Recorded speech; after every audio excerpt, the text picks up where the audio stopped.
Form পূরণের টাকা জমা দিয়ে এইচএসসি পরীক্ষার প্রস্তুতি নিয়ে রেখেছিল একই কলেজের 22 শিক্ষার্থী।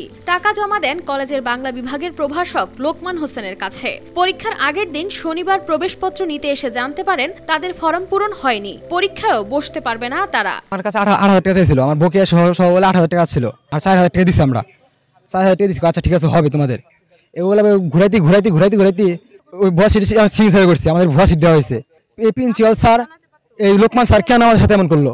আমাদের এটা আমরা ন্যায্য একটা বিচার চাই, আমাদের পরীক্ষা দেওয়ার সুযোগ করে দেওয়া হোক। কলেজ কর্তৃপক্ষের জালিয়াতি আর অনিয়মের কারণে টাকা জমা দিয়েও চলতি এইচএসসি পরীক্ষা দিতে পারেনি টাঙ্গাইলের ভুয়াপুরের শমশের ফকির ডিগ্রি কলেজের 22 শিক্ষার্থী। প্রথমে দিছি লাল মিয়া স্যারের কাছে দিতে গেছিলাম, সে নাই কে বেশি টাকা চাইছে, আমরা তার জন্য অন্য স্যারের কাছে গেছি। কি জন্য আমাদের ফর্ম ক্লাবটা করালো না? সবাই পরীক্ষা দিতেছে আর আমরা আজকে এইভাবে সবার দ্বারে ঘুরতেছি, করতেছি, এটা তো মানা যায়ই না। আমাদের 2টা বছর আমাদের জীবন থেকে নষ্ট করে দিল।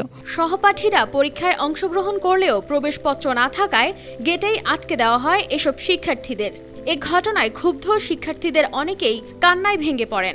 ঘটনার সাথে জড়িতদের শাস্তি সহ পরীক্ষায় অংশগ্রহণের দাবি তাদের। কলেজ কর্তৃপক্ষ তারা ডিরেক্টলি কালকে নাকি ভোটে 9টার সময় আমাদের প্রিন্সিপাল স্যার নাকি ভোটে না করে দিয়েছে। এদিকে অতিরিক্ত ফি আদায় ও জালিয়াতির বিষয়ে কোনো সদুত্তর দিতে পারেনি কলেজ কর্তৃপক্ষ। বিভিন্ন নেতৃবৃন্দের সময় দিয়েছিল যে ওরা কিছু টাকা পয়সা ফর্ম ফিল আপ করতে, তারপরেও তারা আসে নাই।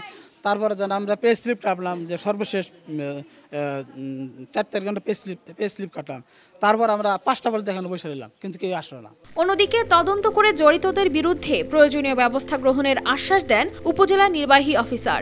যে এখানে 22 জন শিক্ষার্থীর রেজিস্ট্রেশন কর্তৃপক্ষের অগোচরে এবং অবৈধভাবে পূরণ করা হয়েছে। বিষয়টাই কর্তৃপক্ষ জানার পরে লিখিতভাবে আমাদেরকে জানায় যে 22 জন পরীক্ষার্থীর প্রবেশপত্র বাতিল করা হয়েছে। তৎপরিক্ষিতে এই 22 জন পরীক্ষার্থী পরীক্ষায় অংশগ্রহণ করতে পারছে না।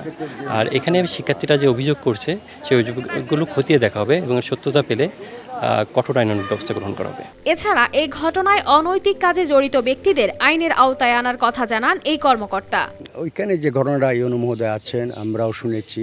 তো আমি চাচ্ছি যে প্রকৃত যারা যদি কেউ অনৈতিক কাজ করে থাকে তাদেরকে আইনের আওতায় যে আনার দরকার বা আনবো, যদি কেউ রিটার্ন দেয় আমি আইনের আওতায় আনতে চাই। বিশেষ ব্যবস্থায় বঞ্চিত শিক্ষার্থীদের পরীক্ষা নেওয়ার দাবি অভিভাবক ও এলাকাবাসীর। News desk, RTV।